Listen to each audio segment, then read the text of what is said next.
Baik, saya mulakan dengan kalam atau mukadimah yang baik. Alhamdulillahilladzi arsala rasulahu bil huda wa dinil haq liyudhhirahu 'ala dini kulli walau karihal kafirun walau karihal musyrikun walau karihal munafiqun. Wassalatu wassalam ala rasulillahi wa ala alihi wa sahbihi wa mawala. Rabbi shrah li sadri wa yassir li amri wa hlul 'uqdatam min lisani yafqahu qawli, amma ba'd. Okey, jadi pada hari ini kita nak bincangkan masih sembang 1 jam. Saya rasa macam tak sempat rasanya kalau kita nak buat postmortem. Macam postmortem tu film medik ni, mungkin nak buat postmortem buku ni tak sempat sebenarnya kalau 1 jam tuan-tuan ya. Jadi kalau yang ini 365, kegunaan dia adalah untuk setahun. Sebab setahun ada 365 hari, tapi setahun itu adalah setahun Masihi. Kita tak guna hijrah. Hari ini 1 Rabiul Awal. Alhamdulillah kita memulakan bulan Maulud Nabi ini dengan menuntut ilmu, cerita pasal Maulud juga. Cerita pasal Maulud ni anak-anak ataupun kelahiran ataupun yolad ya, cerita anak-anak. Baik, kalau bulan Islam tu dia tak sampai pun 365, ada yang 355 ya. Ada dalam lebih biasa 355 hari lah, 10 hari lebih kurang daripada Masihi ya. Jadi sebab tu kalau umur kita dah 37 tahun ya, 37 ke automatik kita dapat 1 tahun bonus. Jadi kalau Masihi kita, bukan saya sekarang ini Masihi 44 tahun. Tapi kalau ikut Hijri, umur saya dah 45 tahun. Jadi kalau nak tanya umur tua tu umur muda, boleh tanya. Kalau umur tua tu ikut Hijrah. Kalau ikut Masihi, umur tu muda lagi. Sebab dia lambat 10 hari ya. Dan dalam Islam, kita sebaiknya rujuk kepada kalender Hijrah. Kalender Hijrah tu tengok kita punya haid, kita period kita bila. Begitu juga kalender Hijrah nak kira kita punya iddah ya, iddah kita ke kan. Mungkin nak kira apa lagi, zakat ya, haul, cukup haul tidak, setahun itu dikira bukan setahun Masihi, dikira dengan setahun Hijrah. Okey. Jadi memang tak cukup masa 1 jam. Tapi apa yang saya boleh buat adalah mungkin saya buat beberapa kesimpulan dan juga kewujudan buku ni. Sebenarnya puan-puan yang dikasihi, dia ada cerita.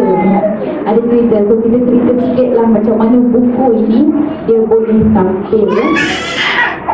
Dia tahun 2010 CEO TV Al-Hijrah dia minta saya 2010, akhir 2010 dia minta saya terlibat dan bagi sedikit pandangan berkenaan dengan tips keibubapaan tapi yang Islam pula. Kenapa dia pilih saya? Sebab dia tengok, satu, saya punya sijil, yang kedua master saya dalam psikologi. Dia tengok degree saya, yang pertama adalah dalam pengajian Islam. Jadi dia kata orang ni tahu pengajian Islam dan tahu psikologi. Jadi mesti dia boleh buat sesuatu berkenaan dengan psikologi Islam. Kita Islamic psikologi ni tak ada lagi ya, perempuan yang dikasihi. Kalau ada pun hanya secara umum, dia tidak secara detail. Jadi kemudian bila dia jumpa dengan saya, dia kata, Ustazah, saya tahu Ustazah punya first degree dalam Islamic study, second degree Ustazah dalam psikologi pula. Lepas tu Ustazah ada pengalaman sebagai pengetua. Saya memang ada menjaga pelajar-pelajar putri ya, di universiti dulu. Saya pensyarah, juga diminta untuk menjaga pelajar-pelajar 8 tahun ya, perempuan yang sini 8 tahun. Dan setiap tahun tu memang kita tahulah ada masalah-masalah yang tertentu. Dan yang keempat, saya ada beberapa kes yang saya diminta untuk handle secara personal oleh CEO TV Al-Hijrah almarhum Datuk Bukhari, dan meninggal dunia tahun itu. Jadi kemudiannya saya masuk dan kemudian saya bermulalah. Bila masuk TV ni, dia kena ada sedikit paksaan untuk buat kajian lebih. Kalau dulu main ikut-ikut faham macam gitu lah kan. Tapi bila dah masuk TV tu, dia berdasarkan fakta, dia berdasarkan poin-poin, dalil-dalil ya, dan sebagainya. Jadi di situ yang membuatkan saya macam terpanggil dan seolah-olah ada enforcement yang tekan saya supaya saya mencari fakta-fakta yang baik dan jelas juga. Jadi tak tak sengaja tu rupa-rupanya adalah beberapa pihak publisher ni dia tuntut. Jadi bila dia tuntut, dia jumpa dengan saya, dia kata Ustazah bagus sangat Ustazah, poin-poin Ustazah. Sebab saya selalu keluar hari Selasa dulu, sekarang 2 hari, Selasa dan hari Khamis pukul 8 hingga 10.30 pagi. Siapa yang bekerja tu memang tak ada harapan tengok. Jadi 8 hingga 10.30 pagi. Dan hari ini saya sedang berkongsikan atau membincangkan tentang bagaimana mengurus remaja dan keremajaan pula dari sudut perspektif Islam. Jadi kalau dulu banyak anak-anak kecil, baby dan sebagainya, maksudnya dalam sebelum umur remaja ke bawah. Jadi macam mana kita nak mengurus anak-anak ini, dengan kata lain 14 tahun ke bawah lah. Okey. Dan selepas itu PTS kata Ustazah bagus Ustazah, kita bukukan Ustazah. Boleh tak Ustazah tulis kemudian bagi kami, biar kami edit. Jadi setahun berlalu, beberapa tahun berlalu, tak jadi benda tu. Tak jadi benda tu, itu pinangan yang pertama. Pinangan yang kedua, PTS datang kembali. Dia kata Ustazah, tak boleh jadilah Ustazah macam ni saya mau Ustazah. Ustazah tulis saja nota yang Ustazah nak masuk TV. Lepas tu Ustazah email dekat kita orang. Saya pula perempuan jenis yang bila buat nota tu tarik je kertas mana yang ada. Sebab waktu tu mungkin kita tengah terfikir, start orang kata tu idea datang. Jadi bila idea datang, dia link dengan kita punya beberapa poin tu, dia tulis je, main sempat tulis je. Ada tulis dekat kertas A4 paper, ada tulis dekat belakang buku nota anak, ada dekat jemputan kahwin pun ada, dekat envelope pun ada. Jadi memanglah tak ada kuasanya nak pergi type dekat dalam komputer, kemudian email. Tak ter-email juga. Habis fasa kedua. Fasa ketiga dia kata Ustazah, jadi tak jadi Ustazah. Kami duduk Ustazah, kami akan ikut. Dia kata Ustazah punya ceramah ataupun penerangan, lepas tu kami akan bagi pada Ustazah. Ustazah tengok balik, lepas tu hantar balik pada kami. Itu yang baru jadi. Dan bila kumpul tu, Masya Allah, dalam tempoh 4 bulan dia orang kumpul, dia orang cari, dia tengok balik file-file yang lepas dan sebagainya. Apa yang saya ada, saya bagi. Tebal 3 kali ganda sebenarnya perempuan. Itu dia orang yang ambil sendirilah. Saya kata Masya Allah, ini boleh buat PhD. Dia pun nak buat PhD dia lah kan. Jadi dia tebal 3 kali ganda. Tapi oleh kerana kita nak buat seringkas yang mungkin, jadi kita ambil beberapa yang penting dulu, yang kita rasa kita mudah dulu, dan kita simplify, permudahkan. Jadilah setebal ini, ya, dengan beberapa muka surat, tapi boleh digunakan pakai untuk setahun tuan-tuan perempuan. Banyak lagi yang tak masuk sebenarnya, ya. Jadi lahirlah buku 365 Tips Didik Anak Gaya Nabi. Okey. Jadi ceritanya nanti saya akan bincangkan perkara apa yang dalam buku ni. Cerita sedikit berkenaan dengan sejarah buku ni, walaupun memang saya masuk dalam diri tuan-tuan perempuan untuk bincangkan berkenaan dengan hal anak-anak ini, tapi pengalaman saya semasa saya menjaga pelajar-pelajar dan juga generasi kita awal tahun 2000-an, saya sangat sedih. Sebab apa? Anak-anak yang bijak-bijak, yang pandai-pandai, yang masuk universiti ni, dia rupanya dalam kekuatan dalaman tu tidak ada. Betul Ustazah, kosong. Dan sebahagian daripadanya ini tidak tahu kenapa dia datang ke universiti. Jadi datang ke universiti sebab apa? Dapat tawaran lepas SPM. Sebab UPU memilih dia untuk masuk universiti tu. Dan bila masuk universiti ni, daya tahan lemah, dalaman kosong, dia sangat-sangat mudah untuk dipengaruhi.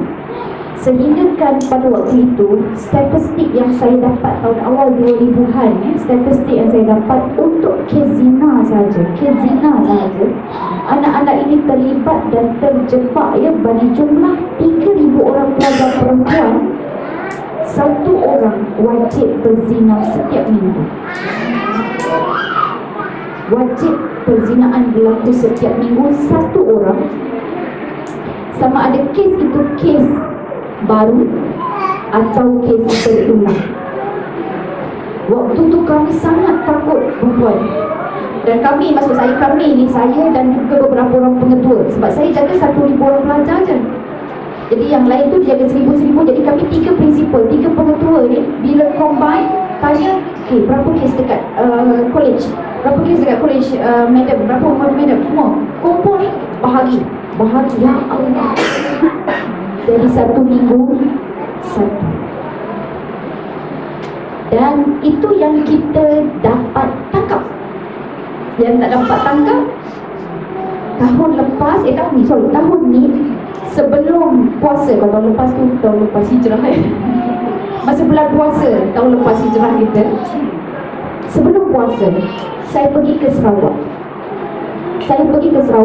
Kemudian saya ceritakan berkenaan dengan kedudukan anak-anak kita ni, macam mana kita nak bawa dia ke mana sebagainya. Masa tu buku saya tak keluar lagi. Jadi seorang wanita bangun, dia kata, Ustazah cerita awal tahun 2000-an. Dia kata 2000-an, awal tahun. Saya nak cerita baru-baru ini kami mengadakan sukarelawan untuk ziarah hospital, berjumpa dengan pesakit-pesakit di hospital. Sangat menakutkan kerana menggerunkan. Kerana apa? Kerana angka bagi anak-anak zina, purata statistik di Sarawak, satu hari 4 orang, 4 bayi anak tidak sah haram. Saya kata tadi, satu minggu satu wajib berzina untuk populasi 3,000 orang perempuan. Yang ini satu hari 4 anak luar nikah dilahirkan. Itu di hospital. Okay. Jadi apa nak jadi sekarang dengan masyarakat kita? Rasanya dah jaga dah pun kan. Jadi perempuan yang dekat sini, saya ada buat sedikit kajian. Tapi hasil kajian ni sebenarnya saya memang tidak rekodkan. Dan saya buat itu semata-mata untuk menyelamatkan keluarga saya. Sebab saya ada 4 orang anak perempuan. Allah kurniakan anak pertama, sehingga yang keempat semua perempuan. Keluar perempuan, rasa dah alahan tu muntah-muntah dah, macam rasa lelaki lah pula kan. Keluar-keluar perempuan juga, tak lalu nak makan dia, rasa tak lalu nak makan dia, agaknya lelaki lah kot. Keluar-keluar perempuan juga, tak muntah tak apa, rasa ini lelaki lah kot. Keluar-keluar perempuan juga, 4 kali zombie perempuan. Walaupun masa mengandung tu pengalaman berbeza. Baik kita ingat kan, semua perempuan ni. Jadi bila semua perempuan dan kita menyelesaikan masalah perempuan ni, saya berjumpa dengan ibu bapa tu, 2 perempuan. Dan antara ibu bapa ni memang ramai yang bekerjasama. Cuma sedikit saja bilangannya yang tak bekerjasama lah. Tapi yang sedikit bilangan yang tak bekerjasama ini menakutkan saya. Sebab apa? Sebab dia antaranya dia boleh buat sumpahan lah. Macam buat sumpah, kita terasa macam tersumpah lah. Dia kata tak apa, madam masih muda lagi. Dia kata anak-anak madam masih kecil-kecil lagi. Tunggulah nanti anak-anak madam kita besar, baru madam tahu. Dia kata gitu. Jadi kita rasa macam, ya Allah, ya Tuhan, rasa takut betul-betul orang perempuan. Jadi lepas tu saya kata, okay, saya kena buat something supaya saya boleh jaga anak saya. Itu yang pertama. Itu adalah inisiatif ataupun keinginan yang pertama. Sebab nak jaga anak sendiri, tak mau jadi anak macam anak depa tu lah, anak-anak orang lain ya. Jadi kemudiannya bila saya kaji, saya cek. Nombor 1, saya cek latar belakang sekolah dia. Sekolah dia ni ikut mungkin bukan sekolah agama. Itu saya punya persepsi lah kan. Rupa-rupanya tak. Sekolah agama lagi dahsyat. Kemudian saya tengok, ini mungkin orang-orang kampung lah kot. Sebab dia tak terdedah. Dia orang kampung ni, dia cultural shock. Istilah dia tu kan, cultural shock. Mungkin cultural shock lah kot, kejutan budaya. Tak ada tuan-tuan perempuan yang duduk ampang lagi dahsyat. Orangnya ampang ni pekat dia kan. Lagi dahsyat. Kemudian saya tengok, budak-budak ni kurang skor akademik dia tak cemerlang. Tak ada tuan-tuan perempuan. Hakikatnya anak yang boleh buat setahun pusat asasi, saya yang mengajar pusat asasi. Setahun pusat asasi ni boleh buat setahun je, biasa 2 tahun. Setahun tu express. Sebab exempted English. Sebagian daripadanya exempted Arabic. Tapi Arabic tak adalah, selalu exempted English dia buat setahun. Rupanya ada sugar daddy. Sugar daddy tunggu kat situ sampai 3 tahun. Dan ada pula pelajar-pelajar yang kita tengok akademik cemerlang, rupanya tak betul pula. Setiap semester, masuk semester yang kedua, susun kasut satu poster. Bila semester kedua je, dia jadi tak betul. Semester kedua je, tak betul, dia skizo. Skizo. Tapi ya Allah, anak ni memang dahsyat A. Saya tak boleh bagi grade apa-apa selain daripada grade A. Mesti wajib grade A. Sebab dia punya jawapan dia sangat cantik dan tepat.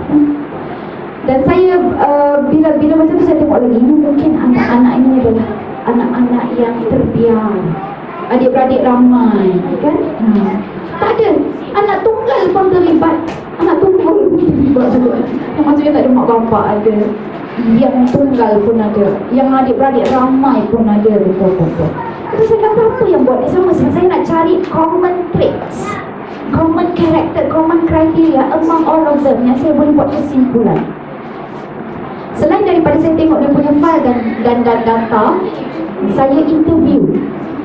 Dan saya cakap dengan dia orang, rupa-rupanya hasil daripada interview saya itu dapat dua benda ini yang the most common among them.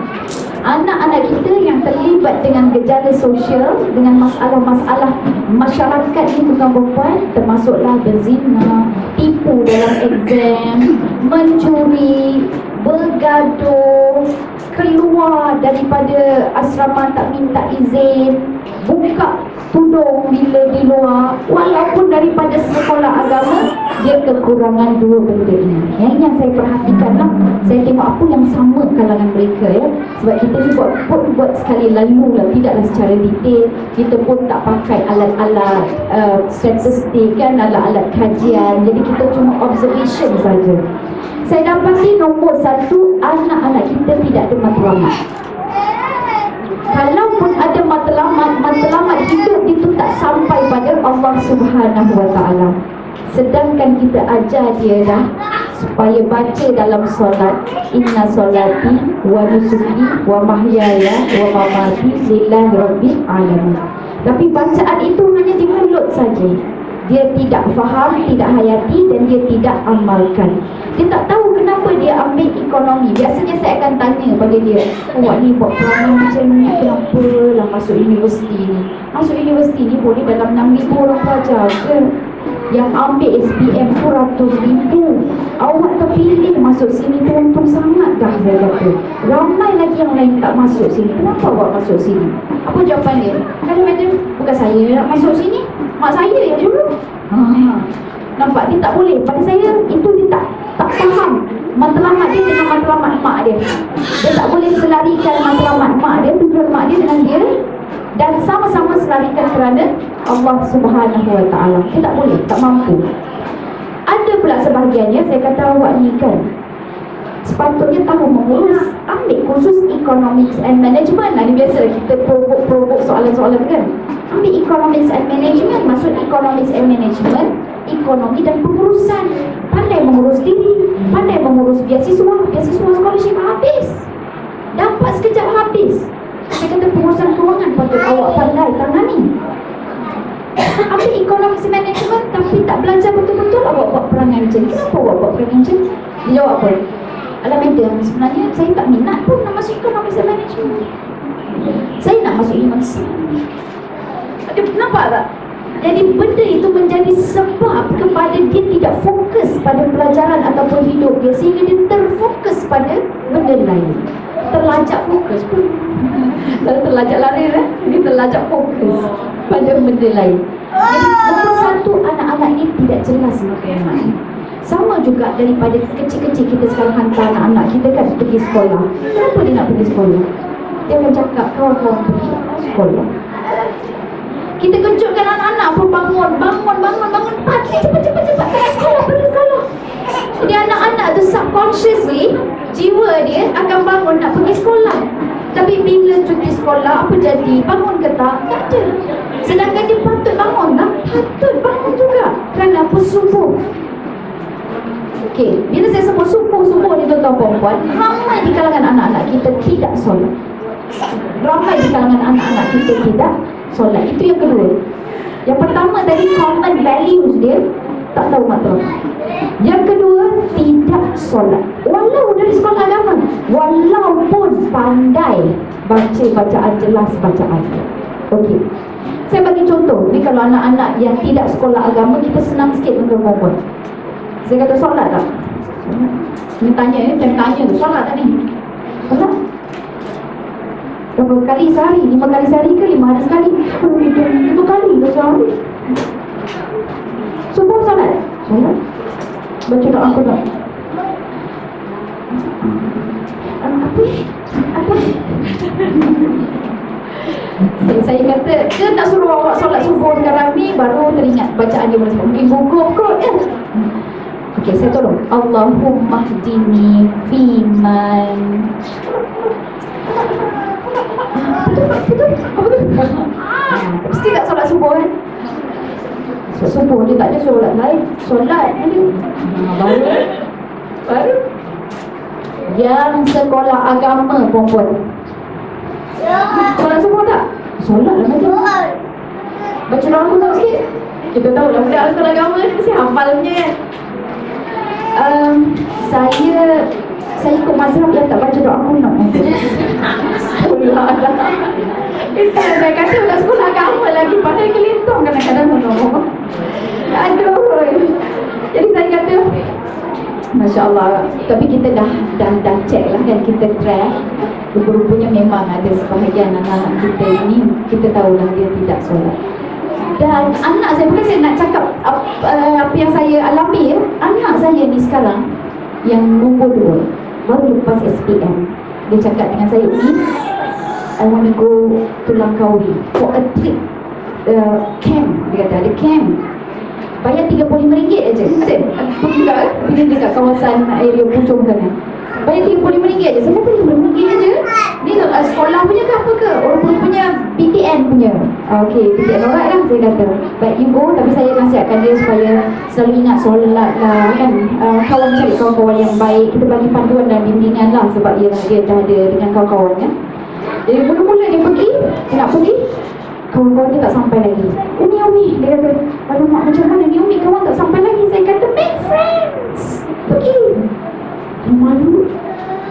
Saya pula buat muka tak malu. Dek, ada nak pergi Langkawi ke dek? Orang lain tu kan, dia kata, Umi tak malu. Dia kata, memang nak kawan tu mesti kena tak malu. Tapi tengah perempuan lah dia. Cik, nak pergi Langkawi. Dia kata, ni pun nak pergi Langkawi ke Langkawa ke Langsung Kawa ke, saya tak tahu dia kata. Jadi kat situ dia mula kenal. Lepas saya tinggal, dia pun berkawan. Bila dia pergi, dia selalu report kat saya kan apa yang ada. Lepas tu dia tulis, we are about to move. Lepas tu tengah jalan, dah jalan tak lama tu, dalam 5 minit gitu, Astaghfirullahaladzim Umi, ini bukan dalam bas. Dia dalam bas. Ini bukan dalam bas, ini macam dalam disco club. Semua orang Muslim pun pergi nampak. Semua Muslim yang pergi. Lepas tu dia tangkap gambar, rupanya dalam bas tu ada lampu yang glik. Tak tahu lah dalam bas tu ada ke apa dia pasang ke, dia guna ni kan, dia bawa lampu tu, dia jadi macam gelap pula. Lepas tu dia pasang lagu-lagu Gangnam, K-pop. Ya Allah. Saya kata, Hana, beri doa saya cakap. Lepas saya kata, never mind Umi, you don't worry, I already remind the driver to slow down the volume. Alhamdulillah. Dia pergi jumpa dengan driver tu, slow sikit boleh tak, nak tidur. Lepas tu saya bagi dia semangat lah. Saya kata, Hana, kita pun takut juga. Aduh. Dia kata, Hana, saya kata, sometimes people in the darkness, orang dalam kegelapan, so choose to be a torchlight. Jadilah lampu suluh kepada mereka. Jangan kecam ni, saya tak nak pula dia kata, ni bulu-bulu orang ni semua sisir ni semua pergi kau setan. Saya tak nak lah pula dia pandang orang macam tu kan. Jadi saya kata, you nampak kebenaran, so you terangi suasana dan persekitaran dengan kebenaran. So bila sampai ke Langkawi, dulu sampai Langkawi nak naik ferry. Lepas tu dia buat muka menangis. Saya kata, kenapa Hana? Umi semua tak solat. Hana dia kawan-kawan dia solat subuh. Termasuk EJK dia, urus dia pun tak solat. Nampak tak? Tapi saya bukan nak cakap ke BTN tu tak faham kan. Dia kata EJK nak bawa dia tu. Ini program BTN di Langkawi. Saya jadi rasa takut. Dia perempuan dengan situ yang saya duduk asyik-asyik teks dia, SMS dia. Pada tadi dah 2-3 kali saya teks dia. Ya Umi dah bangun dah. Lepas saya kata, kalau you bangun dulu kejutkan Umi saja lah. Tak nak lah bagi nampak dia rasa Umi ni ya. Jadi okey, kalau awak bangun dulu tolong kejutkan Umi balik lewat malam tadi saja je sebenarnya, supaya nak tahu dia dah bangun ke belum. So pukul 6.30 pagi tadi, dia report, dia kata ni ada 4 orang kena histeria. 4 orang kena histeria, 2 lelaki 2 perempuan. Dia kata yang kena mula-mula lelaki dulu. Pelik dah kan? Tapi anak saya dia tahu sebab masa saya jaga hostel dulu, jaga asrama dulu, perkara histeria ini memang biasa berlaku. Dan saya bagi tahu dengan anak saya macam mana nak jadikan histeria itu berlaku. Cara-cara nak jemput histeria dekat dalam asrama ataupun bilik awak. Kita buat reverse psychology. Selalunya kata histeria ini disebabkan ini kan. Tapi saya kata buat benda ni, awak akan panggil histeria. Salah satunya tidak salah. Memang betul pun. Tak ramai ya. Salah. Dan ini anak-anak kita yang lepas SPM ni dah balik ke belum? Sudah balik pun.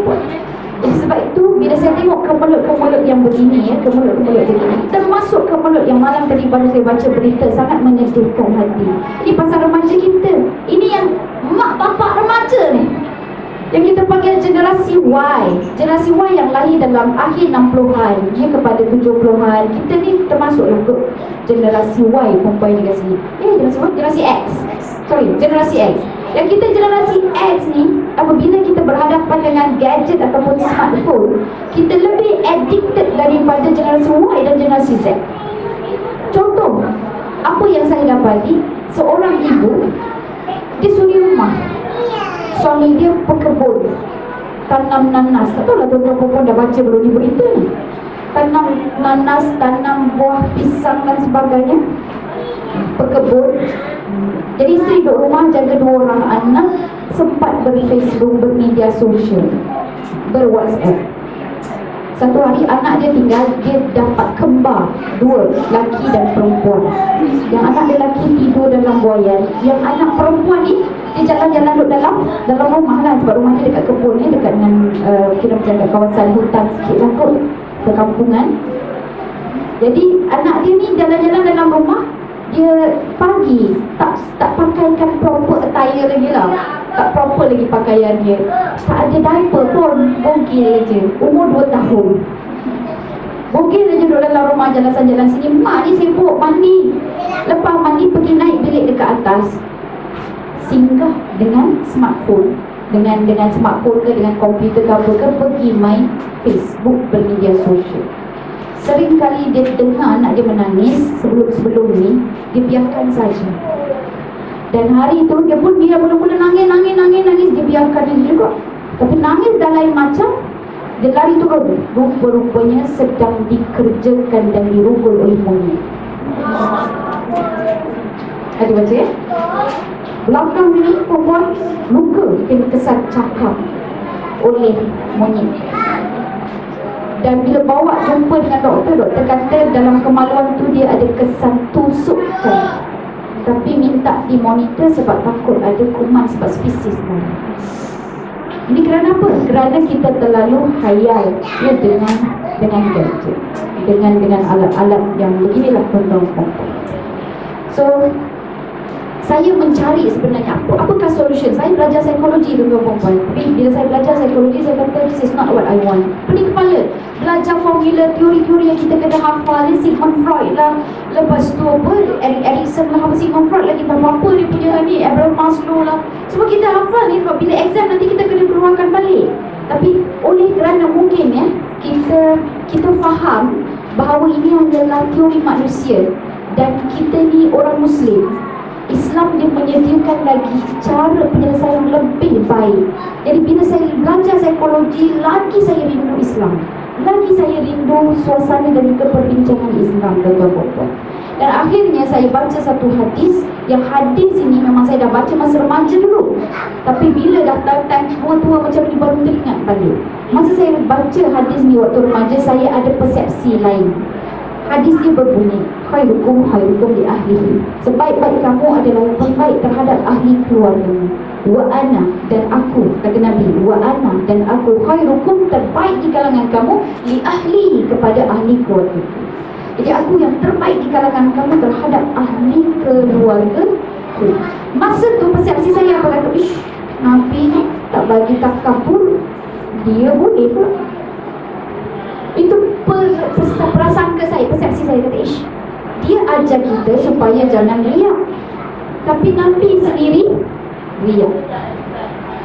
Saya letak hadis tu sebab saya takut dia mengganggu saya punya emosi. Saya letak tepi. Tapi rupanya tuan-tuan perempuan, lepas kita mungkinlah lepas banyak kan Allah menampakkan benda-benda begini, jadi saya kata, apa metod yang paling baik? Teringat hadis tu. Rupanya Nabi Muhammad SAW itu dengan penuh kecintaannya, dengan penuh humble-nya, dia nak support kita ni supaya ikut cara dia. Wa ana, dan aku khairukum, terbaik di kalangan kamu, ni ahli terhadap ahli keluargaku. Kita kadang-kadang layan anak kita layan pasangan kita ikut perasaan kita. Sedangkan Nabi suruh ikut dia, itu cara yang terbaik. Meaning that dia sacrifice his life. Nabi Muhammad ni berkorban diri dia supaya dia tu dijadikan contoh. Tengok saya. Dan tengok saya ini sudah tentu datang daripada arahan Allah Subhanahu wa ta'ala. Dan hakikatnya wa ma yantiqu 'anil hawa in huwa illa wahyun yuha. Tidak ada sesuatu pun yang disebut ataupun yang dipresent, disembahkan oleh Nabi ini, yang ditunjukkan oleh Nabi, in huwa, kecuali semuanya wahyu yuha, wahyu daripada Allah Subhanahu wa ta'ala. Kita marah dengan anak-anak, kita pukul dia tuan-tuan perempuan sebab kita kata itu yang terbaik. Kita marah-marah anak bebel dia. Sebab apa? Sebab kita rasa itu kita yang terbaik. Lagu pun sebut kan, marah bukan berarti benci, tetapi marah itu tanda sayang. Memang pun. Tapi kita fikir balik, adakah itu sebenarnya yang diajar oleh baginda Nabi Muhammad SAW? Ayah saya askar, dia ajar saya lagi dahsyat tu apa? Naik sini, pumping 100 kali. Bukan pumping, ketuk ketampi 100 kali. Alhamdulillah, dia suruh saya ketuk ketampi 100 kali. Sebab baru-baru ni jumpa video ketuk ketampi, rupanya apa dia? Super Brain Yoga. Super Brain Yoga tu dia pump kita punya neuron dan juga sel-sel masuk ke otak, sangat baik untuk slow learner, tapi kalau yang laju learner pun bagus. ADHD yang terlalu aktif lah, hyperaktif dan sebagainya pun bagus. Autism pun bagus. Dyslexic pun bagus. Budak-budak yang bermasalah pun bagus. Kita yang lupa-lupa sampai terlupa-lupa pun bagus.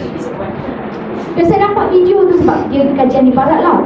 Rupanya semua orang amalkan ini menurut kajian, dan elok sangat diamalkan 1 hari 3 minit. 1 hari 3 minit buat ketuk ketampi. Mula-mula saya nak buat tu saya malu. Sebab apa? Sebab teringat kena denda dengan ayah dulu. Jadi saya buat kat mana perempuan? 3 minit saya buat di tandas. Pegang cuping telinga kiri, telinga kanan. Kena pegang betul-betul. Tapi tegak badan, jangan tutup. Tegak badan 90 degrees, turun ke bawah. Tapi jangan sampai cengkong. Ada semai separuh, lepas tu naik balik. Masa kita turun tu, kita tarik nafas. Masa kita berdiri tu, kita lepas nafas. Jadi tarik nafas, lepas nafas. Tarik nafas, lepas nafas. Set 3 minit. Saya pula sebelum saya tengok video tu, saya dah kena punishment. Saya dah pernah kena kan, berpengalaman. Saya membaca juga sejarah pendidikan Islam di tanah Melayu yang diasaskan oleh tok guru kita dulu. Yang dulu kelas sekolah tak ada lagi, tapi ibu bapa yang mencarikan guru buat anak. Rupa-rupanya pada waktu itu ada 3 denda yang sangat terkenal. Denda yang pertama dipanggil apit Cina. Kalau siapa yang baca sejarah apit Cina, bulu tu diselipkan dekat kita punya jari. Dia ada tali perempuan, dia tarik seketatnya kalau kita tak buat kerja. Ada lagi, dia gantung tangan kita ni, gantung kaki tak terjejak ke bawah. Yang ketiga, ketuk ketampi. Saya kata patutlah ulama-ulama tu bijak-bijak. Kita nak bijak juga tapi buat kat tandas. 3 minit satu hari. Jadi kalau ada anak yang kita tak boleh nak kawal, dia tak mau dengar kata, asyik nak mengamuk saja, buat 3 minit dulu, ketuk ke tampi. Tapi oleh kerana kita ini ada ikatan dengan peraturan-peraturan sekolah bagi cikgu-cikgu, cikgu mengikutkan. Jadi ketuk ke tampi tu tak nampak macam denda. Kita buat bersama. Sebab ini persepsi sekarang ni. Kan persepsi sekarang ni, minta maaf lah tuan-tuan perempuan, kita kena cakap juga. Sebab benda tu kita belajar kan. Dan kalau di rumah, no problem, kita boleh buat sama-sama dengan anak-anak. Lepas solat subuh, jom ketuk ketampi. Tak nak elak daripada tidur lepas subuh, jom kita ketuk ketampi. Kita sebut exercise. Dia super brain yoga. Taklah perasan kena denda kan. Super brain yoga. Dan memang dia akan lain sikit rasa. Pertama lemon dekat lutut tu, sebab kita dah tua dah kan.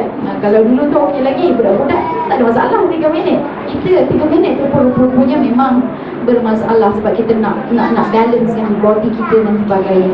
Jadi rupanya itu dah menjadi bahan dan teknik yang digunakan oleh para ulama terdahulu ya, sebab nak mendisiplinkan kita berapa lokasi.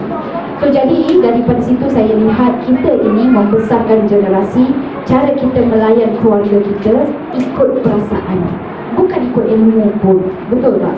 Jadi contohnya lah, siapa di kalangan sini tuan-tuan puan-puan yang mempunyai sidin keibubapaan kat tangan, degree ke, jazam ke, diploma ke dalam keibubapaan? Kursus apa ambil dekat universiti dulu? Keibubapaan. Kita kata kan? Ada tak siapa? Tak ada kan? Tapi masing-masing jadi ibu bapa, betul tak? Sedangkan sebenarnya tuan-tuan perempuan, dalam Islam, kualiti manusia itu dia ada 5. Salah satu daripadanya adalah keturunan. Kualiti, nak tengok manusia itu berkualiti ataupun tidak, dia terletak kepada 5 asas. Nombor 1, pada agama dia. Agama apa yang dipegang? Sebab agama ini menentukan hala tuju perjuangan hidup dia. Agama apa yang dipegang?